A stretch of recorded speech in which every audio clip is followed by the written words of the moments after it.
Bonjour à tous, alors aujourd'hui je vous propose une vidéo sur les limites de suite avec des termes de suite géométriques, c'est-à-dire des nombres réels avec une puissance n ou une puissance n plus 1, ou même on verra une puissance n plus 2. Voilà.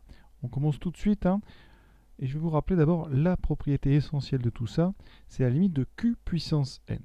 Alors q puissance n, déjà il faut un nombre q, un réel, d'accord, et on prend n, un entier naturel. Et on va faire tendre n vers plus l'infini. Et donc, il faut savoir que si q est plus grand que 1, alors la limite de q puissance n, quand n tend vers plus l'infini, c'est plus l'infini. Règle importante, la deuxième, si q est entre moins 1 et 1, alors la limite de q puissance n, c'est 0. Et c'est vraiment les deux cas qui vont nous préoccuper dans 99,99% des cas, quand la raison est soit plus grande que 1, soit entre moins 1 et 1. Et vraiment, aujourd'hui je vous dis, ce qui va m'intéresser dans cette vidéo, c'est quand la puissance n'est pas n, mais n plus 1. Alors ici, comment va-t-on traiter ça? Eh bien, c'est assez simple, vous allez voir, 3 puissance n plus 1, il faut comprendre que c'est 3 puissance n fois 3 puissance 1. Ça, c'est les règles sur les exposants. Et ainsi, ça veut dire que ça fait 3 puissance n fois 3, et donc 3 fois 3 puissance n. Donc, caché dans une puissance n plus 1, vous avez toujours une puissance n. Avec un exemple plus numérique, 3 puissance 5 par exemple, c'est 3 fois 3 puissance 4. Et donc ici, si on veut la limite de 3 puissance n plus 1, eh bien il faudra donner la limite de 3 puissance n. Et la limite de 3 puissance n quand n tend vers plus l'infini, qu'est-ce que c'est? Eh bien 3 est plus grand que 1. Ça, c'est la justification. Donc, la limite de 3 puissance n, c'est plus l'infini. Et vous allez multiplier par 3.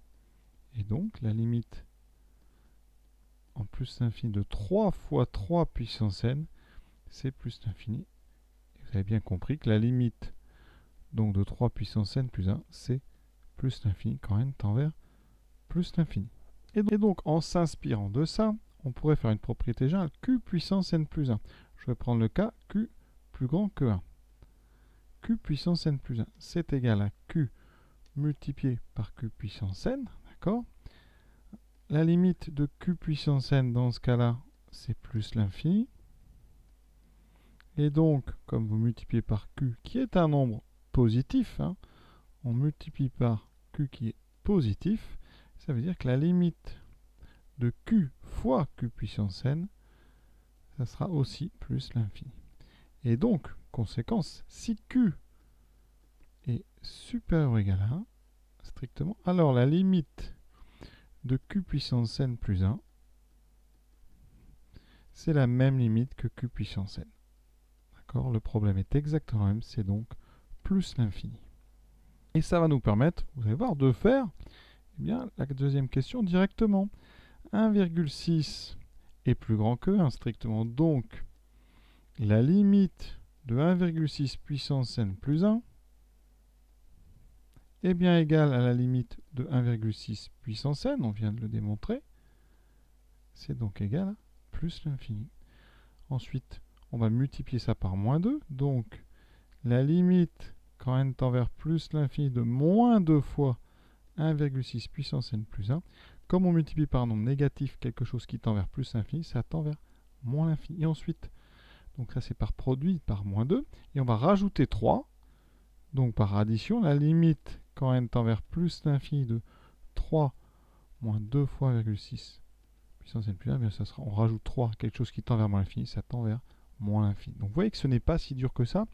C'est exactement la même chose, finalement, qu'on ait une puissance n plus 1 ou une puissance n quand on prend la limite en plus l'infini et que la raison est plus grande que 1. On peut illustrer ça autrement. Si on prend, par exemple, la suite des termes 2 puissance n. Je prends un égale 2 puissance n. Regardez. u0 vaut 2 puissance 0 vaut 1. u1 vaut 2. u2 vaut 4. u3 vaut 8. u4 vaut 16, etc. Si je prends maintenant une deuxième suite Vn qui est 2 puissance n plus 1, qu'est-ce qu'on remarque? V0 vaut 2 puissance 0 plus 1, donc vaut 2. V1 vaut 2 puissance 2 vaut 4. V2 vaudra 8. V3 vaudra 16. Et ce sont les mêmes termes finalement que la suite U, mais vous voyez, décalés d'un cran. Donc, on comprend bien intuitivement que vu que ce sont les mêmes termes, juste décalés de 1, les limites en l'infini vont être les mêmes. On réapplique ça à la question 3. La limite, alors pardon, on va justifier d'abord, on va essayer de faire ça bien. 2,5 est plus grand que 1. Donc, la limite en plus l'infini de 2,5 puissance n plus 1 est égale à la limite en plus l'infini de 2,5 puissance n, c'est plus l'infini. Pour ça, je réexplique une fois, 2,5 puissance n plus 1, c'est 2,5 fois 2,5 puissance n. Vous multipliez ensuite par un moins, donc par moins 1, donc limite en plus l'infini de moins 2,5 puissance n, c'est moins l'infini.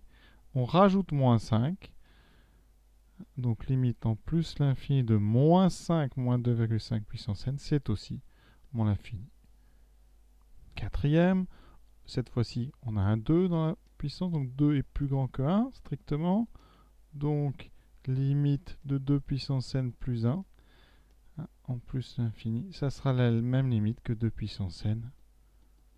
C'est donc plus l'infini. Entre parenthèses, vous pouvez dire que 2 puissance n plus 1, c'est 2 puissance n fois 2, autrement dit 2 fois 2 puissance n.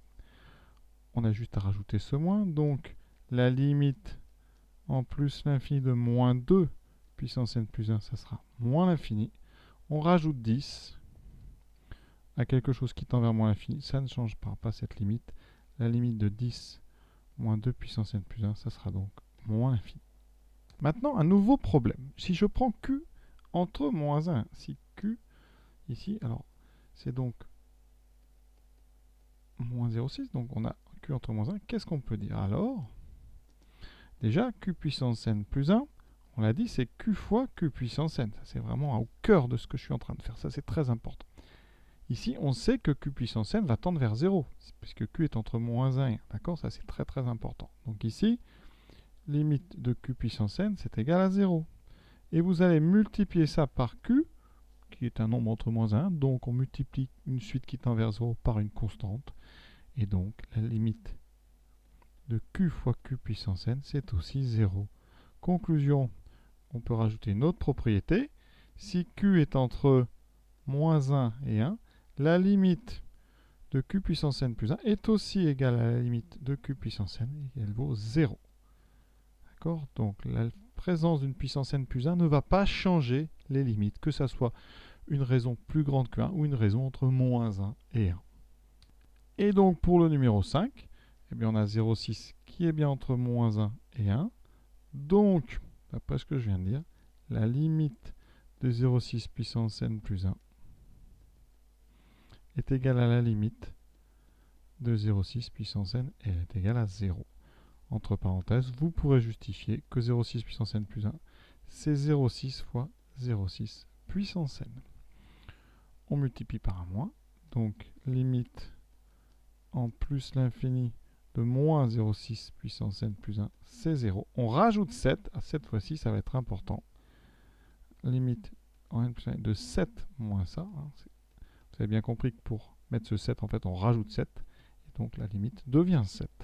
Sixième exemple, alors là on a deux fois des puissances, donc on a d'abord 7 puissance n, alors 7 est plus grand que 1, donc la limite de 7 puissance n c'est plus l'infini. Deuxième chose, 0,1 est entre moins 1 et 1, alors je n'ai pas gardé assez de place. Voilà, donc la limite en plus l'infini de 0,1 puissance n plus 1, c'est la même limite que 0,1 puissance n. Et c'est 0. Vous pourrez justifier, comme je le dis à chaque fois, en réécrivant ceci. Ensuite, on a donc une soustraction. Avec ici une limite plus l'infini, une limite 0. Donc, par soustraction, la limite de 7 puissance n moins 0,1 puissance n plus 1, c'est donc plus l'infini, et 0, c'est donc plus l'infini. Septième exemple, là, nouvelle difficulté, une puissance n plus 2. Alors 2 puissance n plus 2, c'est 2 puissance n fois 2 puissance 2, c'est-à-dire donc 2 puissance n fois 4, donc 4 fois 2 puissance n. Pas de problème, c'est exactement la même chose. Cette puissance n plus 2 ne va pas changer la limite ici. Donc, en rédigeant, on peut dire que comme 2 est plus grand que 1, la limite de 2 puissance n, c'est plus l'infini. Ça, c'est limite des termes d'une suite géométrique. Et donc, limite de 4 fois 2 puissance n plus... limite de 4 fois 2 puissance n, c'est égal à plus n. On multiplie par 4, quelque chose qui tend vers plus l'infini. Et donc, limite de 2 puissance n plus 2 égale plus l'infini. Alors, il faut bien comprendre que les termes de la suite 2 puissance n et ceux de la suite 2 puissance n plus 2 sont les mêmes, mais cette fois-ci décalés de 2. Mais ça ne décalera pas la limite, bien évidemment. La septième, 0,6 puissance n plus 2. Alors là, eh bien, on va faire pareil. 0,6 puissance n plus 2, c'est 0,6 au carré fois 0,6 puissance n, c'est-à-dire 0,36 fois 0,6 puissance n. Vous avez bien compris, 0,6 est plus grand, est entre moins 1 et 1. Donc, la limite de 0,6 puissance n, c'est 0. Et quand on multiplie par 0,36, ça donne encore 0. Donc, limite de 0,36 fois 0,6 puissance n, c'est aussi égal à 0. Voilà, et donc, la limite de cette suite, c'est 0. Neuvième, alors ici, petite subtilité, 2 puissance n moins 2 puissance n plus 1. Alors, 2 puissance n, ça tendra vers plus l'infini, et 2 puissance n plus 1 aussi. Donc, on a ici une forme indéterminée. Et donc, on va faire une petite astuce. On ne touche pas 2 puissance n. Par contre, 2 puissance n plus 1, on a dit que c'était 2 fois 2 puissance n. Et vous voyez qu'on peut factoriser par 2 puissance n. Ça fait 2 puissance n fois 1 moins 2.